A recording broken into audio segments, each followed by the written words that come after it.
begin oor rentmeesterskap, eienaarskap. En die tema van vandag is God as eienaar van alles. Psalm 24 vers 1 lees ons: Die aarde behoort aan die Here en die volheid daarvan, die wêreld en die wat daarin woon. En 1 Korintiërs 6 vers 19 tot 20 sê: Julle behoort nie aan julleself nie, want julle is duur gekoop. Ons leef in 'n wêreld waar ons hele wêreld gaan oor hoe meer ons besit. En hoe meer ons besit, hoe meer sekuriteit het ons. So met ander woorde, ons sit ons waarde en sekuriteit in materiële dinge, nie aan God. Ons leer van kleins af, werk hard, kry jou eie besittings, bou jou eie toekoms, beskerm dit wat joune is. Dis nie noodwendig verkeerd nie. Hang af van wat se lig jy dit vat. Vandag se taal in ons moderne wêreld gaan alles oor een ding en dit is eienaarskap. Maar wanneer ons die Bybel oopmaak, leer ons iets anders. Ons is nie die eienaars van enigiets nie. God is die eienaar. Ons is slegs 'n bestuurder wat God ons op aarde gesit het van dit wat syne is. Dit wat hy ons toevertrou het. Dit is die fundament, een van die fundamente van ons Christelike lewe. Hoe ons oor tyd, geld, ons liggame, ons gawes, ons roeping op aarde is, word net bepaal deur een ding. As God werklik die eienaar is, dan verander alles. Wat gee ons dan die reg om aanspraak te maak op dit wat hier op aarde is? Wat gee ons die reg om eienaarskap toe te eien aan onsself? Kom ons lees in Genesis 1 vers 27, waar God dit vir ons sê, dat ons is net rentmeesters, net bestuurders. En God het die mens geskape na sy beeld. Na die beeld van God het hy hom geskape. Man en vrou het hy hulle geskape. En God het hulle geseën, en God het vir hulle gesê, wees vrugbaar en vermeerder, vul die aarde, onderwerp dit en heers oor die visse van die see en die voëls van die hemel en oor al die diere wat op die aarde kruip. Hy gee vir ons 'n mandaat. Hy gee vir ons 'n verantwoordelikheid. Hy sê, gaan uit, vermeerder, gaan bestuur dit. Ek is die eienaar, want ek het dit geskep. Dis myne. Ek het dit gemaak. Ek het reg oor dit. Adam en Eva het nooit die tuin van Getsemane besit nie. Hulle is net daarin geplaas. Die tuin was God se. Die taak was bewerk dit en bewaak dit. Rentmeesterskap is dus van die begin af deel van God se plan vir ons as mense. Om dit wat hy vir ons gee, te bestuur op 'n wyse en 'n verantwoordelike manier. Kom ons neem 'n voorbeeld. As ek 'n huis huur, of 'n woonstel, of 'n klein cottage, kan ek in daai huis, cottage of woonstel maaks en breek soos ek wil. Kan ek mure uitbreek? Kan ek gate inkap? Kan ek doen wat ek wil? Nee, ek kan nie. Die eienaar gee vir my sekere regte wat ek mag en nie mag doen nie.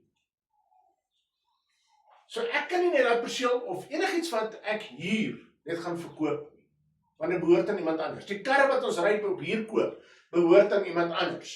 Dit behoort aan die bank. Die huis wat ek hier het, behoort aan die bank. Ek kan dit nie net gaan verkoop sonder om die bank in kennis te stel en hulle geld te gee wat ons hulle skuld. Want dit is nie ons sin nie. Aan die einde van die dag moet ons besef, baie mense in die wêreld leef asof dit hulle sinne is. Die lug wat ons inasem, is God sinne. Die hulpbronne wat ons het op aarde, is God sinne. Die geld wat ons het, is God sinne. Maar ons as mense leef asof ons die eienaars is daarvan, asof dit ons besitting is. En ons is roekeloos daarmee. En ongelukkig wat nou gebeur is, mense begin sodanig dit ook dan misbruik.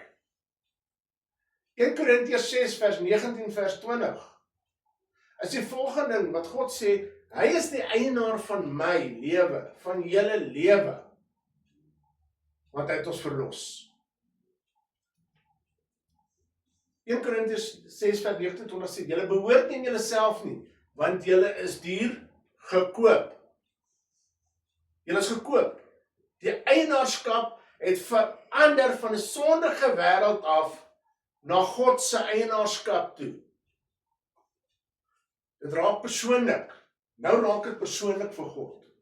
Ons behoort nie net aan hom omdat hy ons geskep het nie, maar ook omdat hy ons teruggekoop het van die sonde af wat jare terug plaasgevind het. Waaronder ons die heup van loop. Wat was die prys? Die bloed van Jesus. Ons redding was nie goedkoop nie, dit het 'n lewe gekos. Dit het bloedvloei gekos. So met ander woorde, my liggaam, julle liggame, behoort aan God. Tyd behoort aan God. Geld behoort aan God. Gawes behoort aan God. Ons moet onthou, as ons verlos word, is dit nie net vergifnis van sonde nie, maar ons gee eienaarskap van ons lewe oor aan God. Met ander woorde, ons verkoop uit aan God. Sê, God, U is die eienaar van my hele lewe. U is die eienaar van my besittings. U is die eienaar van my hele wese. En ons het oorgeskakel van ons wêreldse beginsels af, oor na God se beginsels toe. Ons het sy, we became his property, as ek dit in Engels kan sê. Want ons is nie meer 'n eienaar. Jy sien, aan die einde van die dag, ons wil eienaars wees. Dis die derde punt. Die sondeval van Genesis 3 was nie net oor ongehoorsaamheid nie. Dit was 'n aanspraak op eienaarskap. Want die vyand, Satan, wil ons besit. Ons is eintlik God se. Net soos hy die hemel wou besit en bestuur, wat gelei het tot sy val, wou hy ons nou besit, want hy het nie gekry wat hy wou gehad het. So hy wil aanspraak maak op ons as sy wese, as syne. En wat gebeur? So een van die kerns van sonde is, ek bepaal self, ek besluit self, dit is myne. Ek noem dit altyd die unholy trinity, me, myself en I. Want dit is eintlik afgodsaanbidding, want ek aanbid myself en my vermoëns. Ek sê dit, ek kan dit doen, want dit is myne, ek het vrye wil. Nee, ons het nie vrye wil nie. Ons het 'n eienaar aan wie ons verantwoordelik moet doen, sy naam is God. So jy sien, dit is hoekom as ons kyk in ons lewens, wat is die grootste strydpunt waaroor die hele lewe draai? Waar daar altyd oor 'n bekleier is, waar ons almal oor kla. Geld, tyd en beheer. Ons geloofslewe. Ons het nooit tyd nie. Ons het nooit genoeg geld nie. Ons wil beheer hê oor alles en almal. En ek het nie 'n sterk geloofslewe nie, want ek fokus op dit so baie, want dit skep my geloofslewe af. So dit is waar ons moet begin erken, ek is nie die eienaar nie. Ek is net 'n bestuurder. As ons vat, 'n bestuurder van 'n besigheid, nie die eienaar nie, net die bestuurder, Hy kan nie net gaan en oopmaak en toemaak die besigheid soos hy wil nie. Hy kan nie net geld bestuur en spandeer soos hy wil nie. Hy kan nie geld vat en in sy sak druk nie, want dit is nie syne nie. Hy kan nie instruksies ignoreer nie, want dit is nie syne nie. Indien hy dit doen, word hy ontslaan, hy word gefire. Die Bybel noem dit ontrouheid. So ons is ontrou in die gawes of die verantwoordelikhede wat God vir ons gegee het, as ons nie God se riglyne volg nie. So wat is die definisie van 'n rentmeester? In 1 Korintiërs 4 vers 1 tot 2 sê dit, so moet ons dan beskou word as dienaars van Christus en die rentmeesters van die verborgenhede van God. Daar word vereis dat 'n rentmeester, 'n bestuurder, moet getrou wees aan dit wat vir hom gegee word. Hy bestuur 'n ander persoon se besigheid, hy bestuur 'n ander persoon se geld. Hy bestuur alles van 'n ander persoon. En hy is van ons verantwoordelik daarvoor, hy is aanspreeklik daarvoor. So hy word beoordeel op hoe getrou hy is, nie op hoe wat hy besit nie. Vir God vra nie vir ons hoeveel het jy besit. Hy vra vir jou hoe getrou is jy. Wat het jy gedoen met dit wat ek jou toevertrou het? Ons kan daar baie maklik al kyk, die storie van die slawe. Een het 5 talente gekry, een het 3 talente gekry, een het 1 talent gekry. Die 2 was goeie rentmeesters, die ander een het niks met sy talente gedoen nie. So God vertrou aan ons verskillende hoeveelhede verantwoordelikheid. En hy wil dan weet, hoe verantwoordelik was ons met dit wat hy vir ons gegee het. Het ons dit vermeerder? Het ons iets goeds gedoen daarmee? Of het ons maar net op ons lauwere gaan sit en rus en gewag dat iemand anders iets doen? Waar word ons baie keer getoets?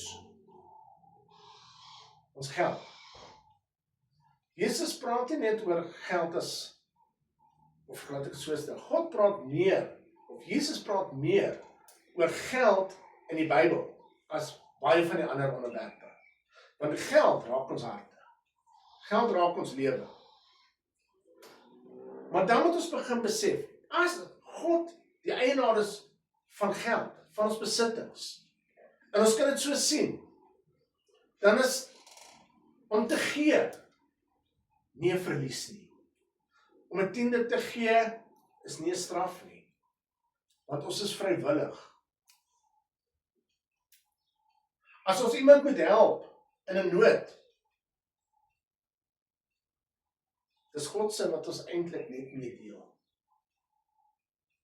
Ons tyd. Hoeveel van ons gee vir God net ons oorbly tyd? Die tyd wat ons bietjie oor het na die dag. Maar ons gaan spandeer baie meer tyd op ander goed in die lewe. Daar's goed wat baie meer belangrik is. Ek gaan nie kerk toe nie, maar ek gaan eerder en ek gaan ry fiets. In die cradle van humankind. Ek gaan eerder en ek sit op YouTube die hele tyd en dan, ek moet seker gou Bybel lees en bid vanaand voor ek gaan slaap. Ek gaan eerder na vriende toe, ons kuier en ons wees vrolik, as wat ek met God gaan tyd spandeer. Jy sien, ons moet begin ons tyd prioritiseer. Ons moet dissipline hê om gehoorsaam te wees aan God se instruksies. Ons moet oorgawe hê, ons moet oorgee aan dit wat God van ons verwag en wat hy ons leer. Baie selektiewe, sensitiewe onderwerp, ons liggame. Baie van ons spot, en ek is een van hulle wat sê, ek lyk so goed want ek eet so goed, ek's 'n farmer brown chicken. Vir die mense wat daaronder advertensie kan onthou. Maar is ons besig om ons liggame te vergiftig? Is ons besig om obese te wees? Dis wat God sê, hy hou nie van ooreet nie, hy hou nie van gluttony nie. As ek reg is, is die regte woord. Rook, drink, ongesond leef, ongesond dink. wat ons doen, hoe ons leef en wat ons toelaat, dit alles val onder rentmeesterskap. So in ander woorde, ons is eintlik nie goeie bestuurders van ons liggaam nie.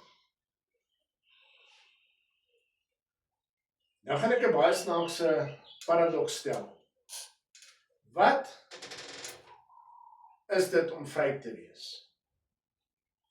Die Bybel sê, ons sal in vryheid leef.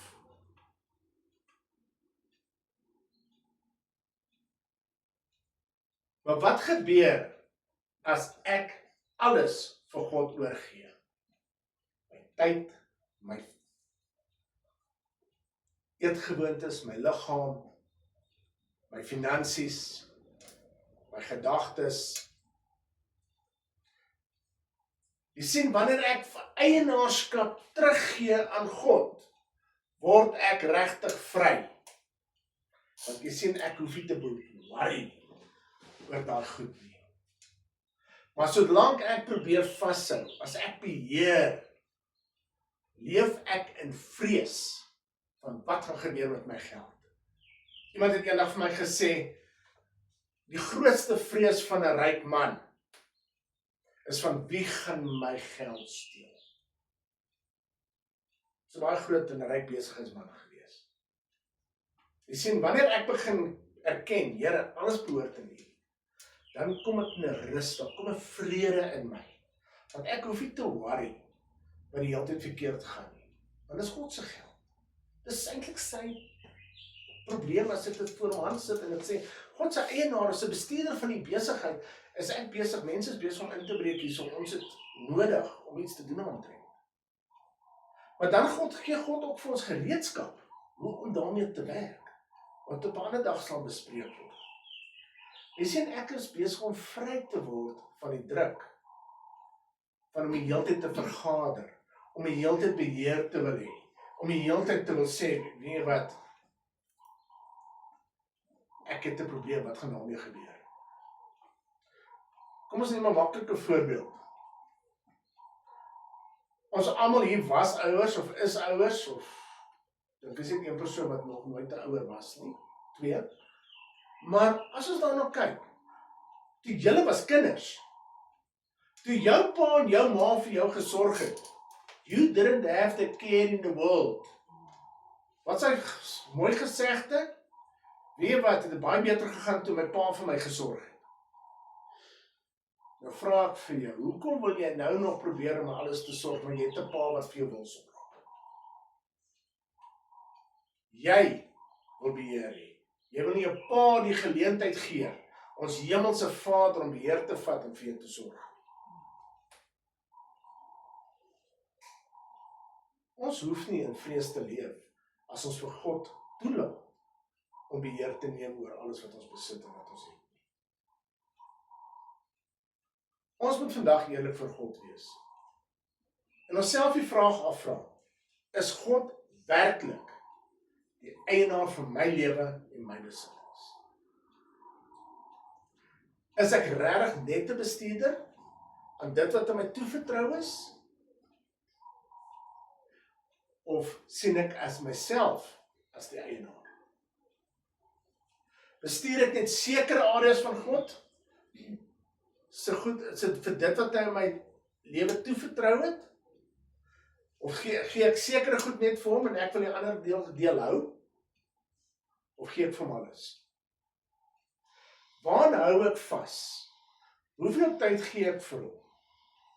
Hoeveel tyd wil ek beheer? Ons moet onthou, God is die eienaar van alles. Hy is die God, is die eienaar as gevolg deur die skepping. Hy het ons gemaak, hy het alles gemaak op hierdie aarde, hy het die aarde gemaak. Hy is die eienaar, want hy het ons verlos met Jesus se bloed.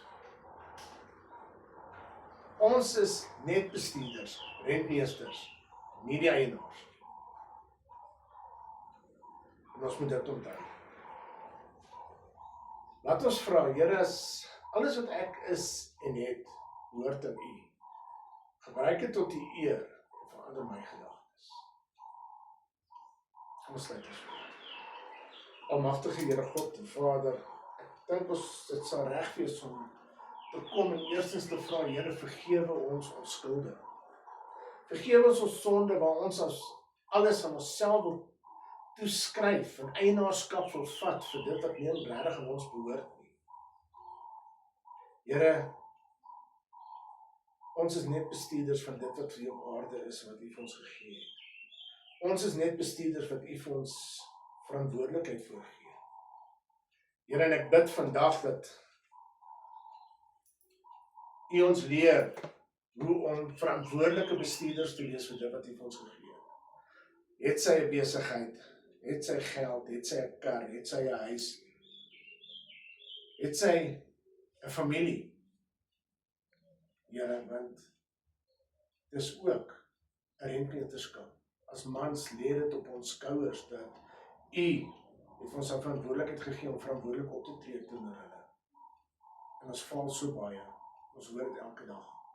Here, en ek vra dat U vandag spesiale mans se lewens sal begin werk om te begin verander. Here, ek loof U, prys U en ek eer U en ek sê vir U dankie in Jesus naam. Dat U met ons genade het, geduld het en dat U ons wil verander. Amen. Julle, ek wil net gou vir Andrei bid.